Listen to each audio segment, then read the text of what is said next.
My name is Therese Burkhart, and I am very happy to see so many of you here today. I'd especially like to welcome the Otjen family from all over the country. It's amazing to see so many of your family with us. I'd also like to welcome James Zobel and the Filipino community that is with us this morning. What a great turnout, and you're in for a very special event. I'm happy to be here today representing the Marquette University Women's Council. We are here to honor the memory of Jean Faircloth MacArthur, the wife of General Douglas MacArthur, along with all of the other women that have served in the U.S. military. When I think of the contributions these individuals have made to our own personal freedom, it is both a privilege and an honor to be here today to recognize their service to our country.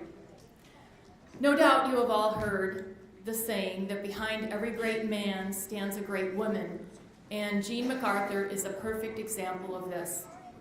Jean MacArthur last visited Milwaukee in 1979 for the unveiling of her husband's statue, and those that had the opportunity to meet Jean MacArthur always describe her as being an outstanding woman, a perfect lady, and a woman they will always remember. So today we're here to learn a little bit more about her life. When Chas Mulcahy first asked the Marquette University Women's Council to be involved with this event, I have to admit I was not that well versed on all of the strong connections with the MacArthurs and Marquette University in Milwaukee, but Chas quickly got me up to speed. And now I feel like I'm an expert and so enthralled with the history of the MacArthurs in Milwaukee and Marquette. As many of you may know, Douglas MacArthur spent time at West Division High School in Milwaukee and then took his exams for West Point in the old Plankington Hotel, which is currently our Grand Avenue Mall. He always said that if he was not accepted at West Point, he would definitely attend Marquette University. He was accepted at West Point, but he did keep Milwaukee in his heart, and also Marquette. Douglas MacArthur received an honorary law degree from Marquette in 1951 from Father O'Donnell, who was the current president of Marquette University. And there was a huge celebration when he returned to Marquette following the war. Father O'Donnell became a very good, close friend of the MacArthurs and visited many times at the Waldorf Astoria in New York City, which was their home for the remaining time in the United States.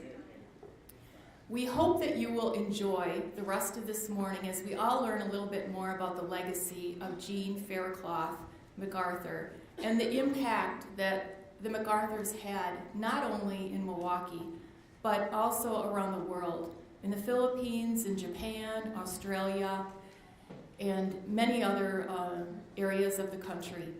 The MacArthurs and the connections with Marquette and Milwaukee truly make this a small world that we live in.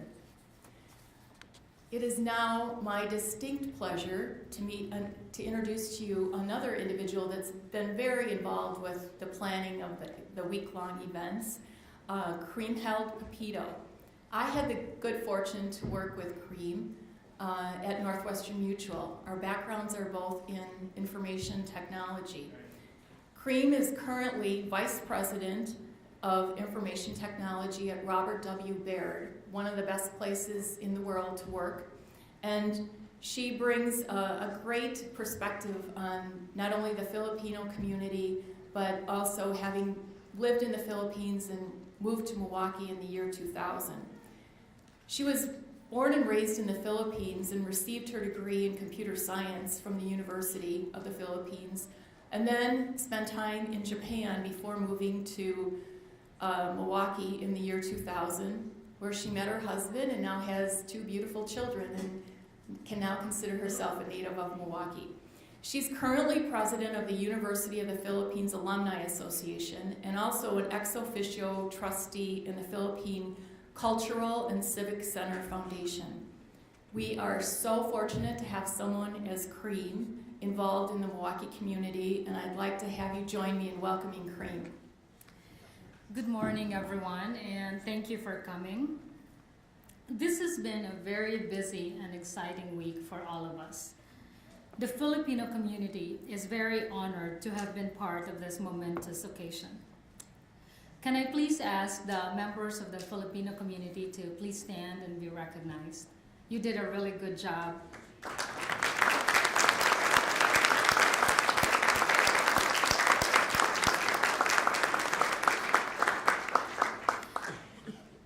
I am proud to have represented you. This community pulled together. Your enthusiasm and hard work made you an integral part of this event. Thank you. Let's think about 1979, June 1979, 35 years ago. I don't have a lot of memories of that month. I was probably 4 years old, about to turn 5, back in the Philippines. Maybe you're running on mud puddles, practicing my tree climbing skills. While miles and miles away in Milwaukee, the first MacArthur Memorial Week was born. Ches Mulcahy was moved by the sincere showing of the Filipino Americans at the original or the first statue dedication. He saw how Mrs. Jean Faircloth MacArthur fondly hugged the Filipino children after laying the wreath on the statue. This inspired him to more actively involve the Filipino community in the next MacArthur Memorial Week.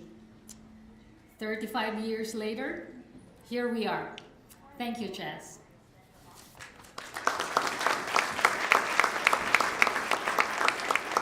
Jean Faircloth MacArthur spent some of her most memorable days as well as her most challenging days in the Philippines. Her son Arthur was born in the Philippines. Through those years, she found friends and family in the Filipinos around her. Philippine Commonwealth President Manuel Quezon and his wife Aurora were the godparents of young Arthur. Jean kept her family together during the war, staying by her husband's side and child in Corridor and in their arduous and dangerous journey to Australia. Jean loved her family, a value that we Filipinos as well as Americans can relate to. She is also generous with her gratitude and admiration of others. "People are so good to me," she often said. In various accounts, she is often recalled as always having a smile on. She was even smiling in photographs of her during the Corregidor days. We can only imagine how inspiring she must have been to the people around her during those challenging times. No wonder the general referred to her as his finest soldier.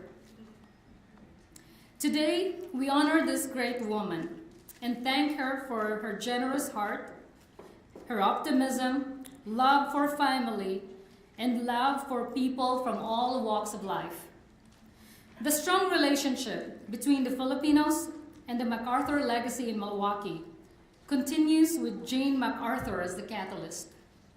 35 years ago, she demonstrated affinity, appreciation, and a sense of remembrance of the friendship she had with the Filipino people. We thank her for this honor as we ourselves today model the same sense of friendship between the Filipino Americans and the greater Milwaukee community. From the Filipino Americans of the greater Milwaukee area to Chaz and our newfound friends, and there's lots of you, I would like to say this. I think this is the beginning of a beautiful friendship.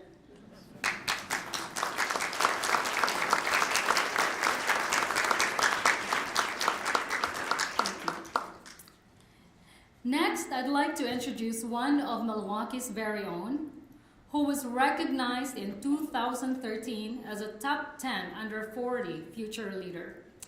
The mother of two, served in the Wisconsin Army National Guard after 9/11, has studied under former Attorney General John Ashcroft, and strives to make servant leadership the foundation of her work as an elected official.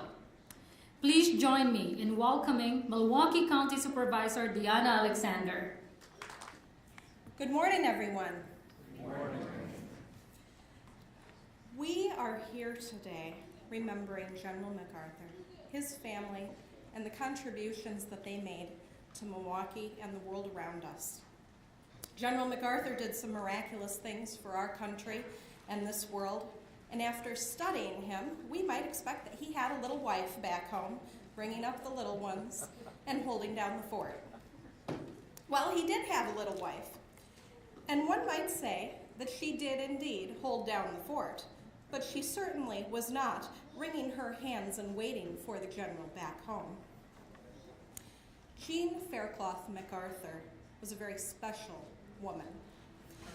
When 4th of July firecrackers would go off as a child, she was the first one to stand at attention and sometimes salute. It was an outward show of immediate patriotism. She was in a family of military heroes. She was described as a child as being destined, for one thing, to be the wife of a soldier. Jean Faircloth MacArthur was unique. When other women may have been proud, simply proud, to have a marriage and a romance with someone like Douglas MacArthur, she revered his position and his duties to such a degree that she referred to him, in the presence of others, as the general. She even called him Sir Boss. Can you imagine someone coming to Jean MacArthur and saying, well, what would your husband think? And she says, the general would think this, or Sir Boss might think that. Jean MacArthur was a real stand-by-her-man kind of a lady, in every good sense of the term. Jean Faircloth MacArthur was courageous. When she was faced with the possibility that she could die on an island being attacked, she said, he and I, referring of course to the general, we've drank from the same cup. She talked of he, her, and their 3-year-old son, and said, we 3 will stay together. She never showed discontent, never complained, never showed fear. The general described Jean as his constant friend, his sweetheart, and his devoted supporter. What kind of a person could a military general say that about? When reporters would go to Jean and ask her about their life together, she would say, well, that just depends on the general, deferring to him, supporting him, and defending him. Despite her husband's status, she patiently waited in line at army stores and commissaries. She never asked for special treatment. She was described by many as appreciative, sensitive, charming, and completely wonderful. Her secretary once said, Jean was faithful on 2 objectives. Number 1, to keep a quiet and smooth running home for the general's peace of mind. And number 2, to help the troops and their families in any way possible. These were her share in the war effort, not just the obligations of a commander's wife, but actually born of a deep understanding and sympathy that she had for other people. Most of you today have a program in front of you that has a great picture of Jean MacArthur on it. Everything I've told you so far is information that's out there floating around in print, in a book or on the internet, a memorial or an obituary. But I think if we look at that photograph of Jean MacArthur, we can learn something about her. She's not a person that lived centuries ago that's just written about in our history books that we have to learn about, having really no idea of what type of person she was. The essence of who this woman was is displayed in every picture that's ever been shown of her. She's always smiling or adoring her general or shown in service. She wears the white gloves and pearls in almost every photo, and either a hat, a brooch, or a corsage. That meant something back then. She was a classy lady, she cared about manners, and she knew that her public appearances, not just the things she said or how she revered the general, but her appearance would reflect on her husband, and even after his passing, his legacy. Some might say that Jean MacArthur was clearly a leader. Some might say that she was a servant to the general, or a servant to the military, or a patriotic servant to the country. I would say that Jean MacArthur was both. She was a genuine example of a servant leader. A servant leader focuses primarily on the growth and the well-being of other people and the communities to which they belong. Traditional leadership might involve a pyramid scheme where someone is at the top and they exercise their power. But Jean MacArthur, the servant leader that she was different. She shared power, and she put the needs of others first. She helped people develop and perform as high as they possibly could. President Ronald Reagan awarded her the Medal of Freedom in 1988, and the Philippine government gave her its Legion of Merit in 1993. President Reagan said, Jean MacArthur has witnessed the great cataclysms of our time, survived war and peace, conquered tragedy, and known triumph. The citation, the write-out, when she received the medal, the nation's highest civilian award. It called her a shining example, a woman of substance and character, a loyal wife and mother, and like her general, a patriot. Jean, ever humble, responded to such recognition and said, "Oh, people are so good to me." Jean MacArthur lived from 1898 to the year 2000. Her lifetime overlapped greatly with ours. Remember her. We should strive and find ways to be like her, knowing that our world might have been very different if she was not the one standing behind our general. Some would say that patriotism is not the short, frenzied outbursts of emotion simply on a patriotic day, but the dedication of a lifetime. Jean Faircloth MacArthur stood in the storm, and when the wind did not blow her way, and surely it didn't, she adjusted her sails. She showed that you never know how strong you are until being strong is the only choice you have. And I would not call her a military spouse. She was a patriotic soldier who drafted herself for the cause that God had equipped her with, and the passion and the dedication to fulfill her purpose as the general's wife. Thank you. I'd like to introduce our next speaker. U.S. Army Lieutenant General John P. Otjen was a 1964 graduate of West Point. His great-grandfather, Milwaukee Congressman Theobald Otjen, appointed Douglas MacArthur to West Point. In 1964, General Otjen attended the general's 84th birthday celebration. When MacArthur died later that year, Otjen carried the general's flag in the Washington, D.C. funeral procession. He also met Jean MacArthur personally, escorting her right here in Milwaukee to unveil the statue as part of that 1979 MacArthur Memorial Week. Last serving as commanding general of the First Army before his 1995 retirement, I now present to you General John P. Otjen. Thank you, Deanna, and good morning to you all. Before I start my remarks, I want to say thanks to Chaz McCahey, the VCRT, members, and John Kurtz and others of the committee who put this wonderful week together. Thank you very, very much, and I'm indeed honored to be part of this very important program. It's always good to be back in Milwaukee, where I grew up. For the record, I attended Dover Street School for kindergarten, 68th Street School for first grade, Niskara School for second grade, 81st Street School for third and parts of fourth, before moving across the county line to Waukesha County and attending Leland School there, and then Brookfield High School, where I graduated in 1960 along with Ann Stratton and Victor Mader, names which I'm certain you all are aware of here in the city of Milwaukee.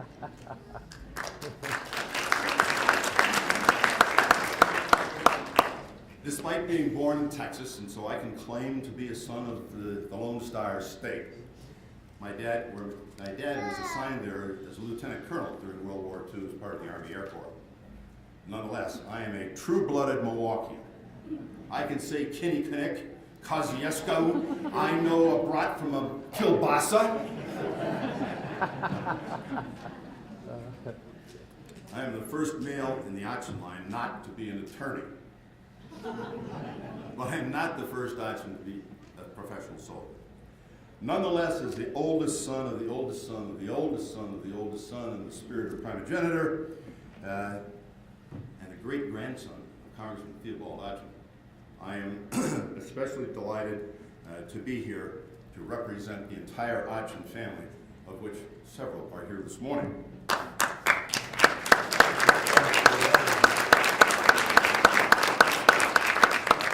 In that regard, and with a sense of family pride, I'd like to introduce to you Congressman Otjen's great-great-grandson, my son Michael, up here, and Congressman Otjen's great-great-great-grandson, Nicholas.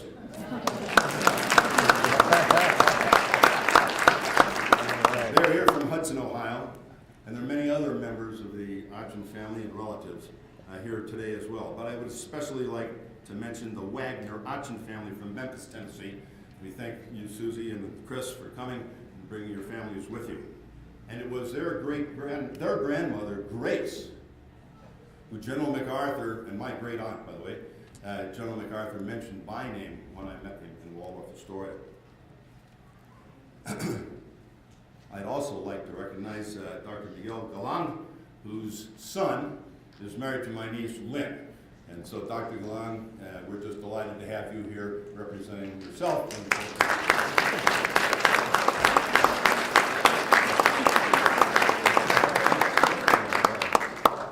The Otjen family came to Milwaukee over 100 years ago from Detroit and settled in Bayview, where our family name, Grace, was one of the streets.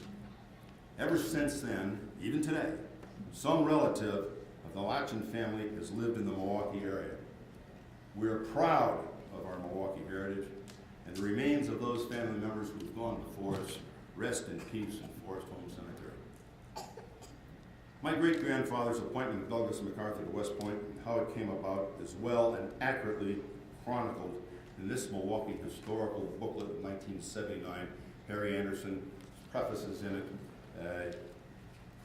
And in addition to that, there is, by the way, a fine picture of Congressman Theobald Otjen, a rather dapper, mustachioed-looking gentleman in a double-breasted suit, bow tie, and a stand-up collar. Suffice it to say, this book precisely chronicles the dealings of appointment of General Douglas MacArthur to West Point. As you know, it was a result of competitive examination, much like the one that I took when I received my appointment in 1960 from Representative Robert Kastenmeier. Unlike myself, MacArthur significantly outscored some local favorites, and the result, therefore, was supported by city officials, leading families of the city, including the Milwaukee Journal and William E. Kramer, the much revered and elderly editor of Evening Wisconsin, an influential newspaper of the time. Sidewise inferences by some authors of cronyism, under-the-table dealing, only reflect the lack of proper research. Thank God my grandfather, Henry, who many of you may have known, a man of extraordinary girth and even greater temper, had he read such, the entire Wells building on Wisconsin Avenue, where the law offices of Otjen and Otjen, would have crumbled to the earth. I first met General MacArthur and his wife, Jean Faircloth MacArthur, in their apartment in New York on the occasion of his 84th birthday in 1964. How that came to happen and the fallout of that is a story in all itself. In those days at West Point, in the summer of the year before graduation, graduating cadets were permanently promoted to brigade and regimental captains for the entire year. Some were. They had lots and lots of stripes. Others, including myself, were non-permanent captains. I only had 4 stripes at the time, and I was part of the first rotation, and at a scheduled time throughout the year, others were given the opportunity at that level to show and shine. It was the first 4 months of rotation, and I had my 4 stripes. And the final leadership rotation included the award of permanent stripes to those deemed most deserving. And including cadet company captains. I was fortunate enough to be one of those so selected. But nonetheless, in the fall of 1963, as the cadet company commander, a certain plebe, Mr. Dean by name, was ordered to my room late on a Sunday afternoon to receive appropriate punishment for some infraction of the rules. Mr. Dean was not only an intellectually gifted cadet, he had at least 1 or 2 years of college under his belt before coming to West Point, which was not uncommon in those days, and is still true today. So designing an appropriate punishment for Mr. Dean took some unique challenging. Accordingly, I required Mr. Dean to conduct research to find out the name of the congressman who appointed Douglas MacArthur to West Point, and to report back within 3 days. My roommate and second in command believed that to be an appropriate way to challenge Mr. Dean. The bell rang and we marched off to dinner. As an intercollegiate track runner, I spent most late afternoons, except Sundays, training and arriving for dinner at the mess hall much after most of the other cadets had eaten. Frankly, I even think I forgot about Mr. Dean. But he dutifully reported my second in command and my roommate with the information on Wednesday. When I returned to my room after dinner, my roommate said to me, "You know what Mr. Dean reported to me about the congressman who appointed Douglas MacArthur to West Point? He said that General Douglas MacArthur was appointed by the Honorable Theobald Otjen from Milwaukee."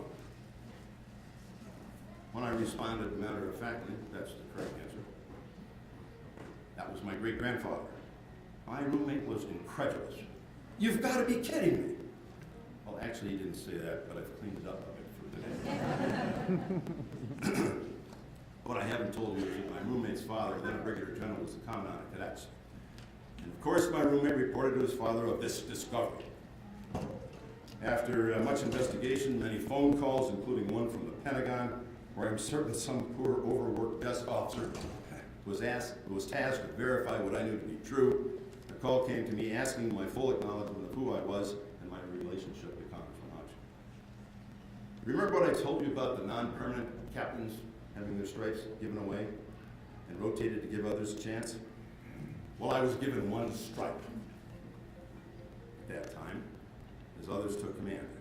Fast forward to January 1964, General MacArthur's birthday visit. There were 5 of us. The first captain, all were permanent cadet, brigade and regimental captains with lots and lots of stripes. And me, solely selected because of Congressman Otjen. I'm at the end of the line. We were ushered into a large reception room in the MacArthur's apartment, and that's when I first met Jean Faircloth MacArthur, who we honor here today. She greeted us warmly and with most pleasant, speaking to each of us individually, welcoming us to their home. We were lined up, as I said, with all the stripes to the right, and me, the lone one striper at the very end. I was surprised that there was a fair amount of New York press there, kneeling down with, remember this is 1964, flashbulbs going, and apparently the Pentagon and West Point in particular had done their level best to ensure that the birthday greeting was covered appropriately. And it alerted them to my being there as the great-grandson of Congressman Otjen. The general arrived quietly, addressed us as a group, and thanked us for the birthday wishes. Then he walked down the line, shaking hands with those guys with all the stripes. When he got to me, he paused, telling me how much he appreciated my great-grandfather appointing him to West Point and the great respect he and the MacArthur family had for the Otjen family. He asked me about my grandfather Henry, my great-uncle C.J., and my great-aunt Grace, and acknowledged their earlier passing. They were, as you could call it, chronological temporaries with General MacArthur. More flashbulbs, warm handshake, and knowing smile, and he departed. The picture in the story in the New York press was, yes, about the birthday greeting, but also highlighted my presence being there as the great-grandson of Congressman who appointed him to West Point. Among my most cherished treasures is a picture of him shaking hands with me on his last birthday, which he autographed. It hangs in my office at home, below a picture of 1948. It is signed "Best Wishes to the Otjens, Douglas MacArthur." I have both of them in my office. Mrs. MacArthur thanked each of us for coming and said it meant so much to him. A bit of humor. First of all, as a result of the picture in the articles in the paper, I received a lot of fan mail from young ladies wanting to come to West Point to meet me. Certainly didn't hurt my ego, the lone one striper. Indeed, one young lady, uninvited, unannounced, drove with her brother to New Haven to meet me some months later, where I was running against Yale and the other Ivy League schools. And by the way, it didn't work out. Anyway, secondly, if you have a copy of Reminiscences, the McGraw-Hill book, you will see a picture of the birthday of that particular birthday. But guess what? The lone single striper at the end of the line has been cut out. The fact that with the exception of one of those guys, K.B. Kindleberger, who was killed about 100 yards away from me in Vietnam outside of Cu Chi, after 31 years of service, I outranked them all, makes the unintended insult all the sweeter, but is of course of no consequence today. In April 1964, I was fortunate to receive my 4 stripes back permanently as part of the final leadership rotation. And upon the general's death, I was selected to carry the general's 5-star flag during the casket transformation in Union Station in Washington. Then I was immediately whisked off to Norfolk, where I carried the flag for the entirety of the ceremonies there, including the street parade, other appropriate ceremonies, the funeral, and the final placement of rest. Several days later, I received a short note outlined in black from Mrs. MacArthur thanking me for participation in Norfolk. And so I think it's fair to say the Otjen family was a part of the General Douglas MacArthur story from the very beginning to the very end. Now, there's some inaccurate records around saying that I carry the 5-star flag in Washington, D.C. I did not. A good friend of mine, Cadet Brigade First Captain, indeed did that. The last time I met Jean Faircloth MacArthur was here in Milwaukee during the June 1979 ceremonies. At that time, I was a lieutenant colonel stationed at Fort Riley, Kansas, in the command of the 2nd Lieutenant, 16th Infantry, whom my uncle C.J. served with in World War I. As I recall, we met briefly at the Villa Terrace early one evening for a reception, and then, of course, spent time at the unveiling and dedication of the statue in MacArthur Square. At both occasions, Mrs. MacArthur was most graciously pleasant and smiled warmly throughout our brief conversations. As we chatted, she seemed to pay attention only to me, despite the overly persistent efforts of others to get her attention. That was her way.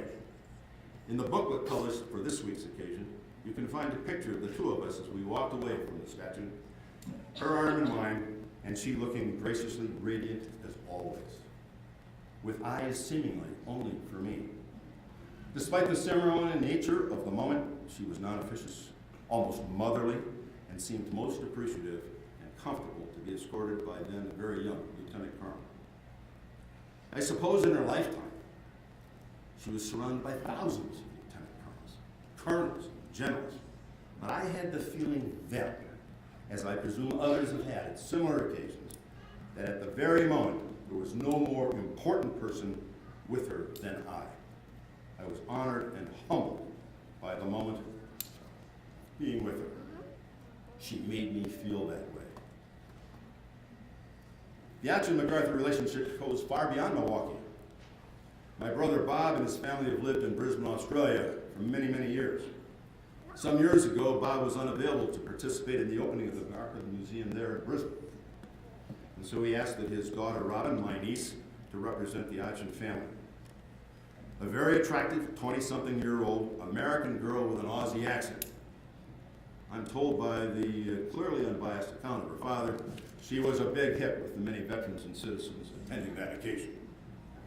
Most assuredly, she represented the Otjen family very well.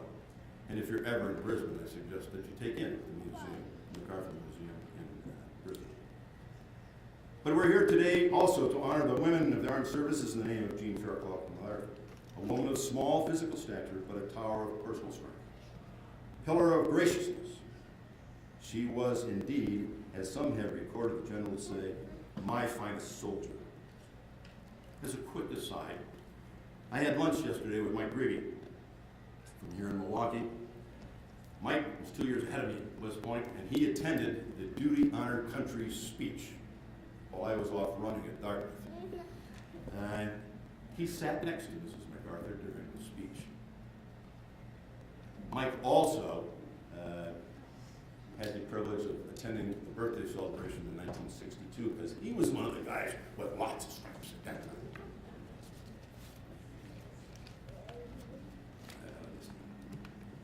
Over the years, I've often been asked what I thought of women in the Army. My response is generally something like this. Think back in history. Women have always made armies stronger for centuries.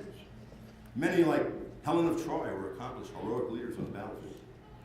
There have always been women in the U.S. Army. I have personally served with many competent, self-sufficient, committed, and courageous women during my years of service. And I'm proud of them, and I'm proud of their service.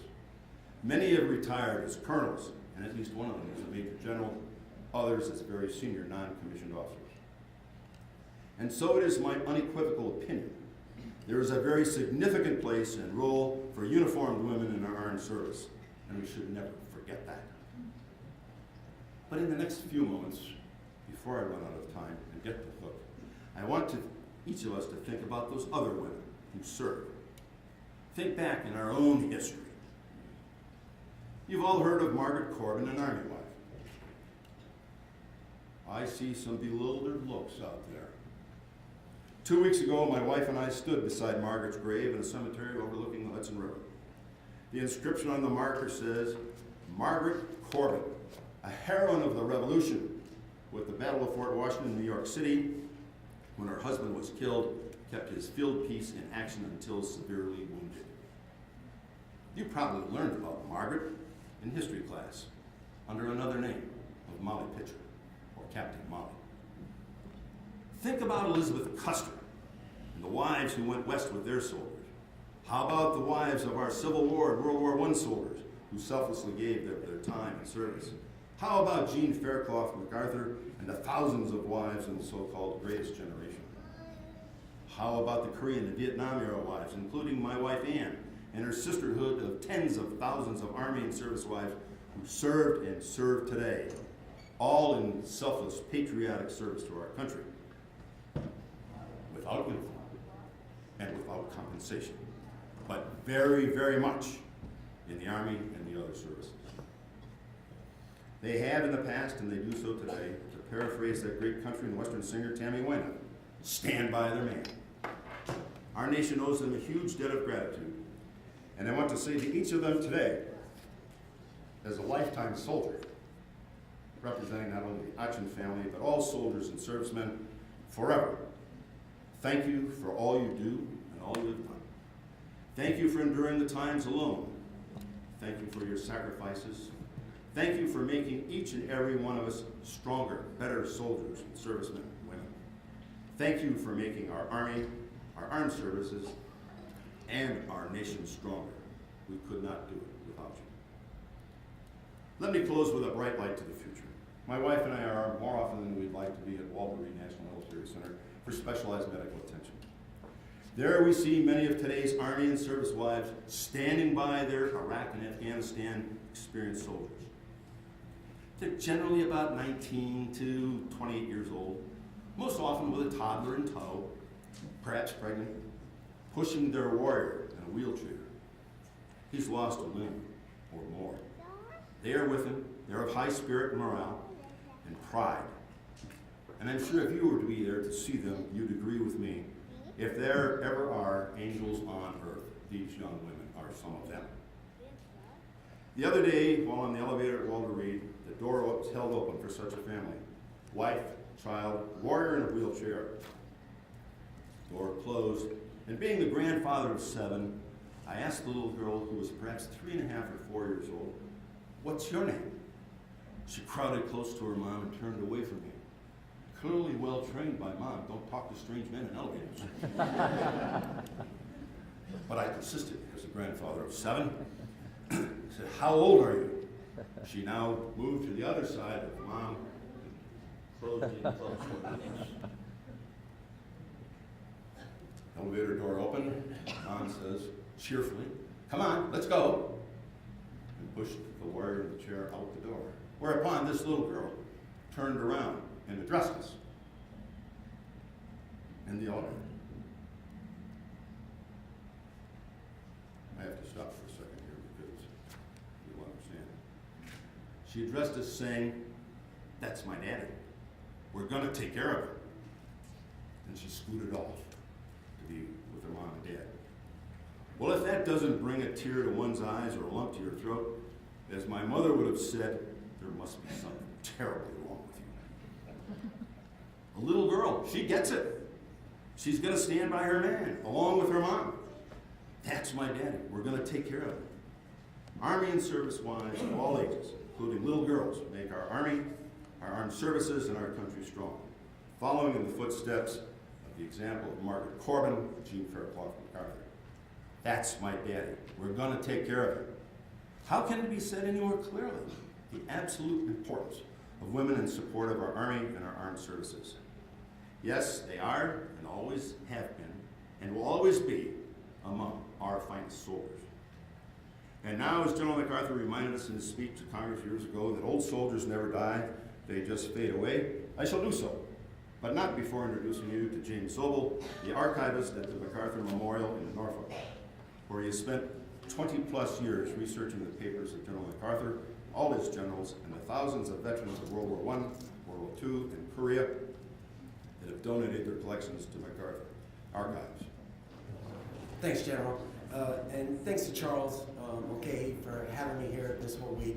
It's really an amazing experience. And Charles, like I've said to you many times, I wish he was the director of the MacArthur Memorial. I've never met someone as amazing to put this whole thing together. And to give you the idea of the amount of respect I have for Charles, as well as this whole thing, illustrious author and historian John Gordon over there. I've known him for 20 years, and he has been down to do an amazing amount of research at the MacArthur Memorial, and he has been in shock and awe for the past couple of days because he's never seen me in a tie. And this is one of the few times, and that's because of the respect that I have for this whole affair. Yes, MacArthur Memorial, Archivist there, and Jean Marie Faircloth MacArthur. Lived to be 101. Lived to be in 3 centuries. And when she died on January 22nd of 2000. And it just turned out that she was buried on General MacArthur's birthday of January 26th in 2000. And when we had her funeral, nobody was there because she outlived everybody she had ever known her whole life. Now, Jean, I never got to meet her. I was a young student and was there in passing when she came through during my time of researching in the archives. And I did overhear one conversation. One of the curators that was there said, "You know, Ms. MacArthur, you always called him my general. Why'd you call him my general?" And she said, "Well, there was always generals around, but he was my general." See, now, Jean was from Murfreesboro, Tennessee, had a very thick Southern accent, and it got more pronounced the older that she got. And it's amazing because you read her oral history. She did all these 40 hours of oral histories with a man named Bob Devine. And the person who was doing the translating was just in chaos because she'd be talking about this man, Pasin. And I was like, well, what Indian is this that she's talking about? Well, it turns out it's Parsons. But because of that accent, that's the way it all comes out in the oral history. Now, she was very much a lady. And she had a well-wish and a smile for everyone. And people who didn't like the general, and believe me, there was a lot of them, they all loved Jean, and they all thought she was just the greatest thing. She was a woman who was on intimate terms with adventure. I have pictures of her at 85 years old, wearing a pair of Nike sneakers, getting in a hot air balloon to go riding. So that's the kind of person that she was. And it's very strange, as Deanna was saying before, she was almost raised to fulfill this role of being the wife of General MacArthur. And it was all by fate and all by chance that they got together and had this life full of historic meaning and just harrowing adventure. And she was from a very historic family. You can trace her roots back to an indentured servant that came over from England in late 1600s, early 1700s. And after her term, that descendant, after her term as a servant indentured, she married into the Walton family. Now, George Walton was a signer of the Declaration of Independence. And this is one of the descendants from that first intention. So Jean can trace her roots back to a signer of the Declaration of Independence. Now, the Waltons had another daughter, and that daughter married a man named J. Escher Dromgoole. And they were one of the first ones that ever came across the Cumberland Gap and came and settled in Nashville and are some of the founders of Nashville at that time. And the thing is descendants of that, Jean's grandfather, a man named Captain Richard Beard, served in the 5th Tennessee Regiment during the Civil War. And one of the amazing facts about that is at the Battle of Stones River, which was right outside Murfreesboro, the 5th Tennessee Regiment faced the 24th Wisconsin, which was from Milwaukee and was the regiment of Arthur MacArthur. So the two families faced each other in an earlier time before she had met General Douglas MacArthur. Now, Richard Beard fought at Seven Pines, which is right outside of Richmond, Virginia, was wounded there, fought at Chickamauga. His brother was killed at Chickamauga. And Leonidas Polk, who was a brigadier general at that time, got killed later during the Battle of Atlanta, said Captain Richard Beard was probably the bravest man he had ever seen. And this is Jean's grandfather. And Beard is actually there outside of Atlanta in 1864. Major General James McPherson is killed. He's a Union general, and he's killed right outside the lines of Atlanta. And who's with the party that kills General McPherson but Jean's grandfather, Captain Richard Beard? And he got captured right at that time and spent the rest of the war as a POW. Now, Richard Beard settles in Nashville. Daughter, Sally Beard. She is the mother of Jean MacArthur. And Sally is a piece of work. They said she was the most beautiful woman of Nashville at the time. She said this was a person who was kind to everybody. And when she was buried, the population at the cemetery was predominantly African American. She was a very forward-thinking person, and this says a lot about the way Jean was brought up during that time. Now, Jean was brought up by a former slave of the Dromgoole family. As a young child, Matilda Dromgoole, they called her Mammy. I mean, this is something right out of Gone with the Wind. And she came across the mountains with the Dromgoole family, raised Jean's grandmother, raised Jean's mother, and then raised Jean and all her brothers as well. And she lived to be in her hundreds.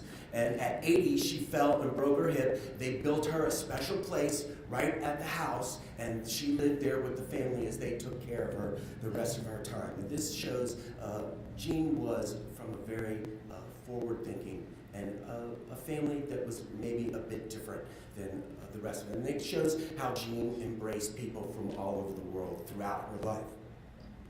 Now, the Beard House is full of flags. It's full of portraits of Washington, of General Albert Sidney Johnston. Jean is raised in this patriotic family. At all the Confederate veterans meetings, Jean is the one who passes out all the flowers to all the veterans, all the 4th of July ceremonies. It's like Deanna was saying before, you set off a firecracker behind her, Jean's the one standing up and saluting. She's the one who organizes all these parades. And that's what I mean about it's just kind of strange. It was almost like she was raised for this position to be General Douglas MacArthur's wife. Now, Sally Beard, the mother, she had married a man named Edward Cameron Faircloth, and he was from Buffalo. And he was a traveling salesman and met Sally Beard, and they got married. Now, it didn't work out because Cameron Faircloth was a pretty unstable person. And in a time when you didn't get divorced, Sally Beard got divorced. And after that, she had an old beau named Frederick Smith.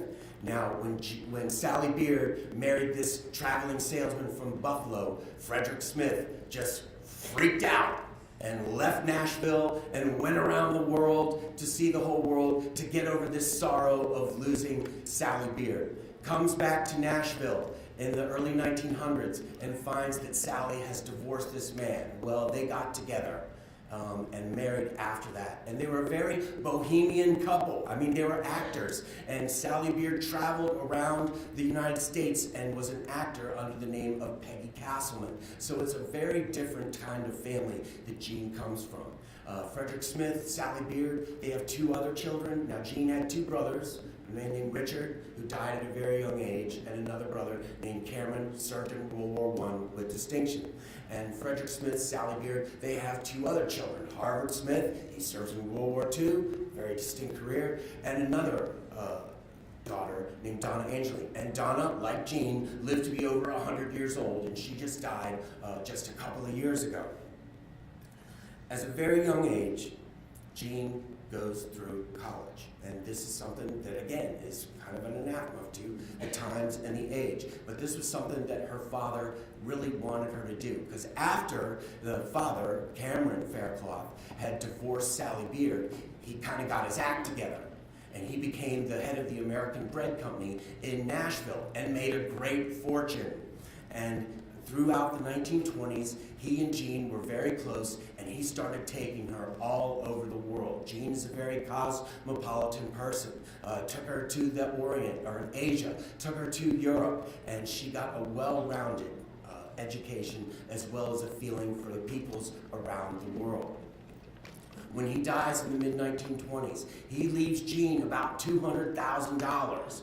Now that's a large chunk of change in the 1920s. And so this is when Jean was given the moniker of Globetrotter. And they said you never saw anything of Jean MacArthur except her coattails, because she's going all over the world at this time, taking her sister down to South America, where she meets a diamond merchant and marries them off. Jean gets them. Now Jean was very much sought after by boys all over the place.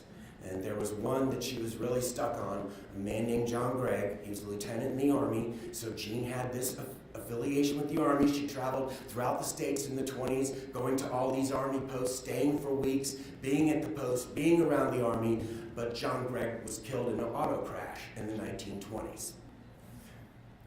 After the father dies, Jean travels all over. She's getting to be in her mid-30s. Maybe this isn't going to happen for her.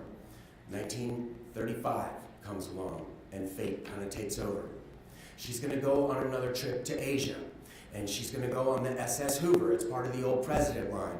Now, when she goes to Los Angeles by train, she gets on the Hoover, and the captain of the Hoover happens to be one of the former captains from an earlier trip that she had taken before.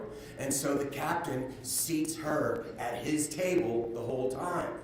Now, before the passenger ship goes over to Asia, it stops at San Francisco, and Jean is on the rail as who comes aboard, but General of the Army Douglas MacArthur, his mother, 84-year-old Mary Pinckney Hardy, as well as the sister-in-law. And because Jean's seated at the captain's table, so is Douglas MacArthur. And that's how she meets Douglas MacArthur.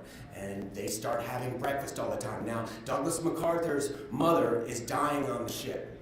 And she finds him to be a very shy man, a very reserved man.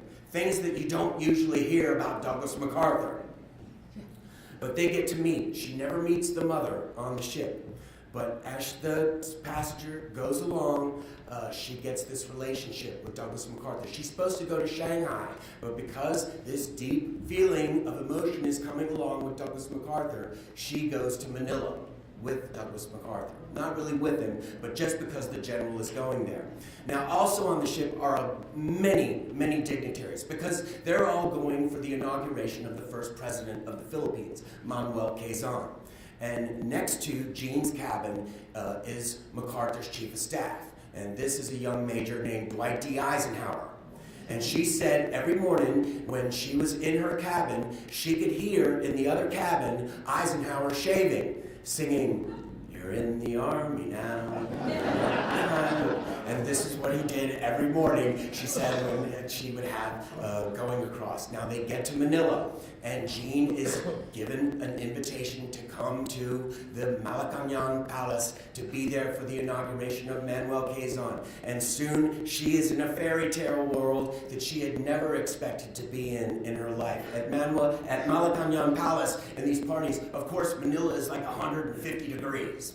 And they have stacks of ice where you walk through with the fans blowing and the colored lights. And this is a whole different world than Jean has ever been accustomed to.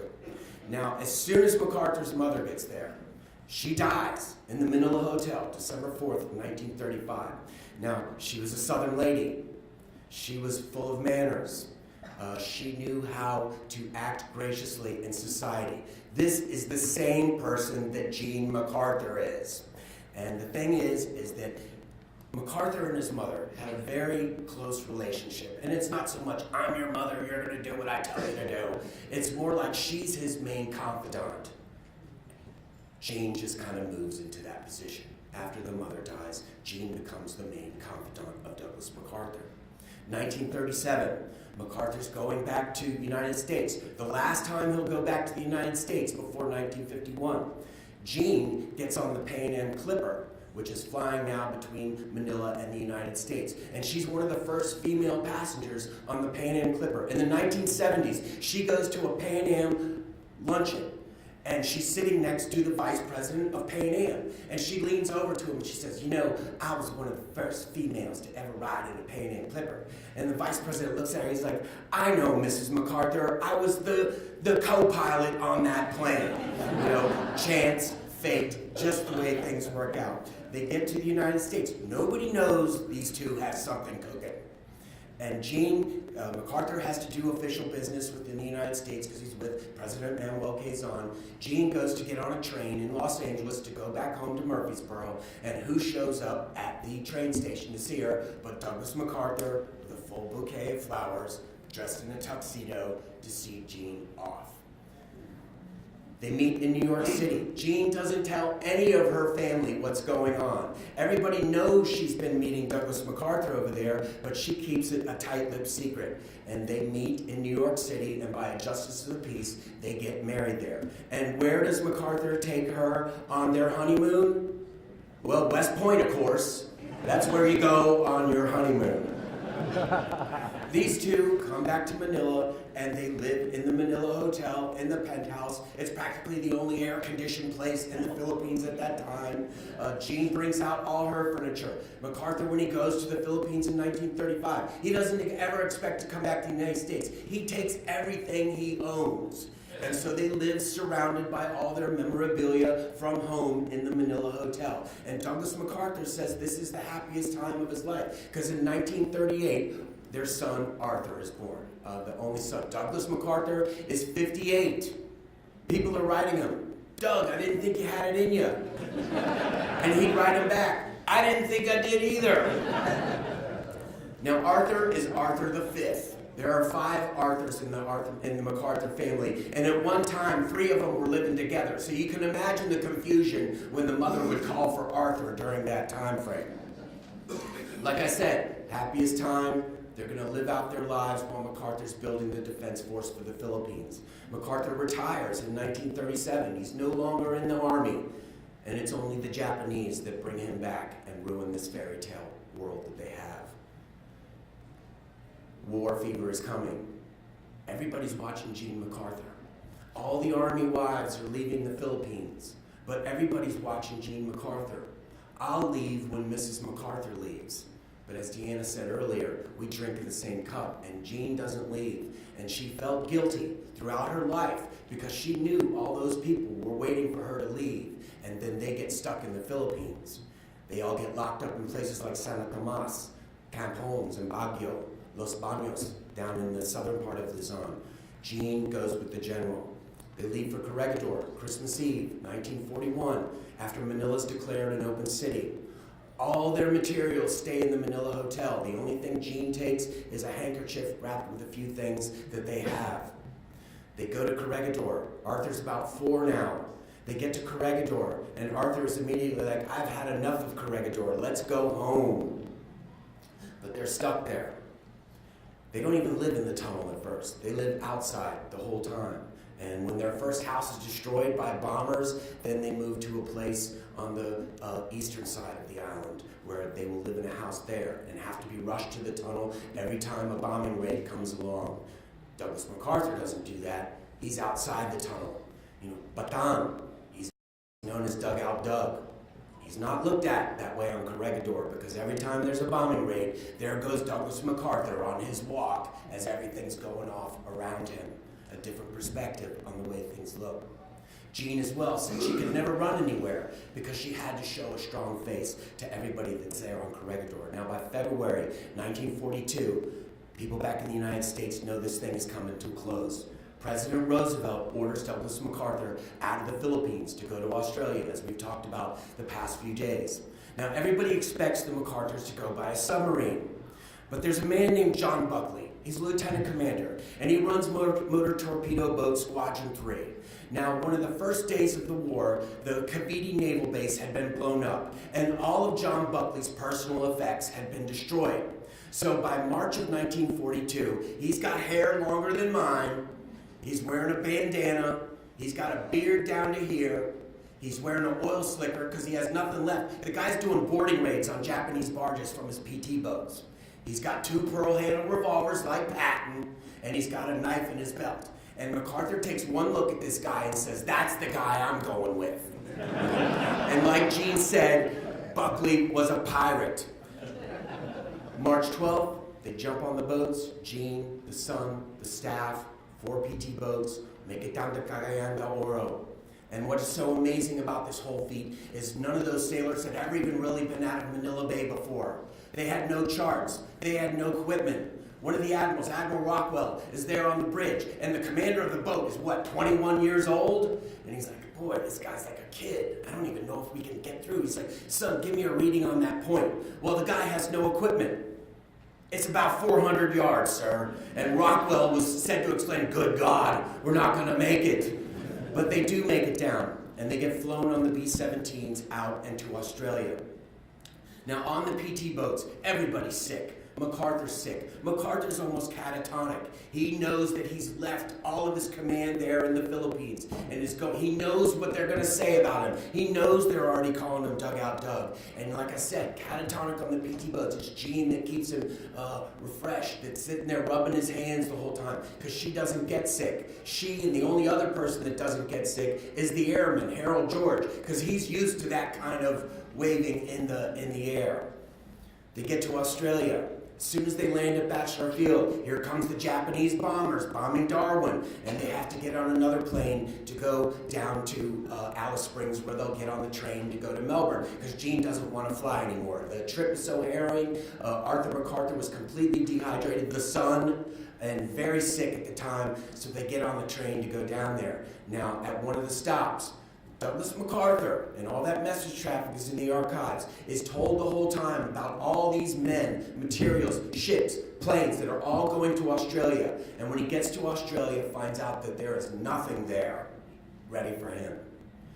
Again, major depression on that train ride, and it's Gene that really keeps him stable, so that when he gets off the train at Melbourne Spencer Station, General MacArthur looks that erect figure of confidence and stability. And we owe that to Gene, to be able to give that figure that all the Australians, because they go crazy over MacArthur's arrival, knowing that now the Americans have their back.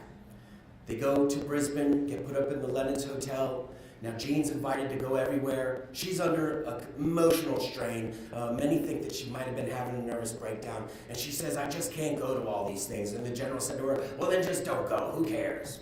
So Jean, General, Arthur live in this hotel. She has a stove put in the hotel. She will cook for the general and Arthur the entire time. They're not getting their meals from the Lennon's Hotel at that time. And Jean, unlike anybody else, is one of the only wives to live with the general during World War II. General George Marshall said, "As long as that keeps MacArthur placated, just let her stay with him." And so Jean will sit in on all these strategy meetings with General Kenny, with General Kruger, with his chief of staff, Sutherland. And she'll be there on the couch as MacArthur and the generals are working out the strategy. And one of the most interesting stories she ever said was, one of Wisconsin's, Milwaukee's famous sons is Billy Mitchell, of course. And Douglas MacArthur served on the Billy Mitchell trial. And at that time was said to be the only one that voted for acquittal. Now, in the first big air battle for MacArthur is a battle called the Battle of the Bismarck Sea, in which they sunk many Japanese transports that were trying to get to New Guinea to reinforce the Japanese troops there. And she said, Jean said that General Douglas MacArthur, as these reports of this battle were coming in, was just walking around in a daze. And then he would just stop and just yell at the sky, "Billy Mitchell! Billy Mitchell!" Because everything Mitchell had forecast had finally come true at that time. MacArthur goes away. They have a special radio that they can talk to each other each day. All those messages have been destroyed. There is nothing there that we know from any of that time. There's only a few letters because they were living together that whole time. So there's really no explanation of General Imogene during that time except from what the few things that she says in the oral history. MacArthur makes his move back to the Philippines. Jean, in March 1945, this is just after the battle for Manila, where 100,000 civilians had been massacred, where the whole city, the Pearl of the Orient, is now the Warsaw of the Pacific.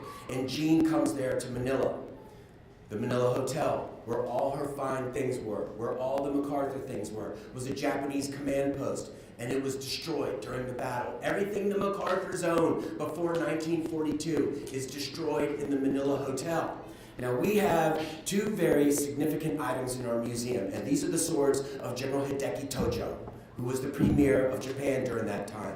And in the 1970s, Tojo's granddaughter came to the MacArthur Memorial and said she would like to have those swords returned to her family. And Jean MacArthur wrote her a very nice letter that said, if you get me back all my things from Manila, I will gladly give you a family back the Tojo swords. And they still hang in the MacArthur Memorial. The war ends, they go on to Japan, MacArthur Supreme Commander, Allied powers, Jean MacArthur is now the First Lady of Japan. Douglas MacArthur sees nothing of one of the most beautiful countries in the world except what's between the embassy and the Daiichi building where his headquarters is. Jean is the liaison. She goes all over the country. The Japanese see her everywhere. She's a lady of, like I said, complete grace. Everybody loves her. She's the one, when they're having the enlisted man's party, she's the one decorating the hall before they have it. And as well, she has this other story. She liked records. She liked American music. And she had gotten some Bing Crosby records from home. And she's sitting there playing it one night, and all of a sudden, there's the general kind of singing along with the Bing Crosby record. And Jean's just incredulous. And she looks at him and she's like, how do you know this song? And MacArthur looked at her and said, I'm not a complete idiot, you know. The Korean War comes along. This is the only time that Jean said that the general couldn't sleep after the Chinese came into the war. All before that time, the general could fall asleep at the drop of a hat. That's why he kept himself refreshed all the time. But the Korean War was something that had finally gotten to him. When he's relieved by Truman in 1951, Jean is the one who hears it over the radio. She's the one that breaks it to General MacArthur that they will be going home. And Jeannie looked up to her and said, Jeannie, I guess we're finally going home. It was the first time in 14 years that they had been back to the United States. Arthur, the son, had never seen the United States. They come back. It's a whirlwind. The whole country goes crazy for MacArthur. Not so much because they agree with his stance in the Korean War, but because they're all there to welcome the general of World War II, the victor of World War II, throughout the states, Washington, New York, Chicago, Milwaukee, Seattle, Texas, everywhere.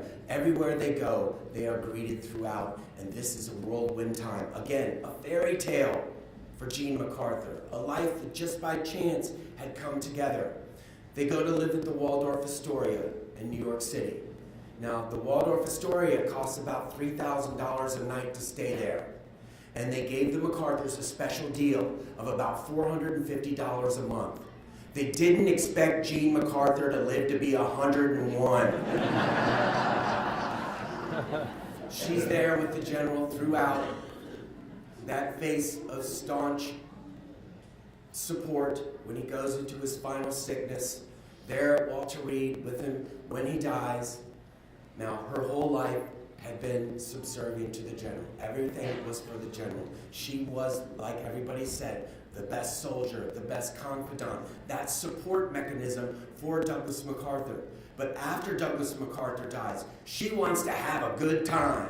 And she meets people like Malcolm Forbes, Donald Trump, and all these people that can take her all over the world. And that's why we have some of the goofiest pictures in our collection, which is Jean MacArthur with Mick Jagger of the Rolling Stones. And there are just tons of pictures of Jean with Mick Jagger. And every one of them, Jean's like kind of looking a little nervous while Mick Jagger's just like, wow! But he's always listed as Michael Jagger, not Mick, when he introduces himself to her. Michael Jagger, Mrs. MacArthur, not Mick Jagger. a whirlwind time. Like I said, 85 years in a pair of Nikes, going up in a hot air balloon. Everywhere the general is revered, she goes there, like Milwaukee, and she is just the picture of eloquence and grace. And she's a lot like Libby Custer, trying to preserve that memory of General MacArthur. Even in her oral histories that she did about 40 hours with, they would ask her certain questions. And the thing is that was really bad was the guy asking the questions obviously knew nothing about General Douglas MacArthur. And so you're always like, I ask her this, but he never does. And he'll ask her certain questions which you know aren't true because of a lot of the things that have come to light since that time. But Jean is always very protective of the general and his reputation.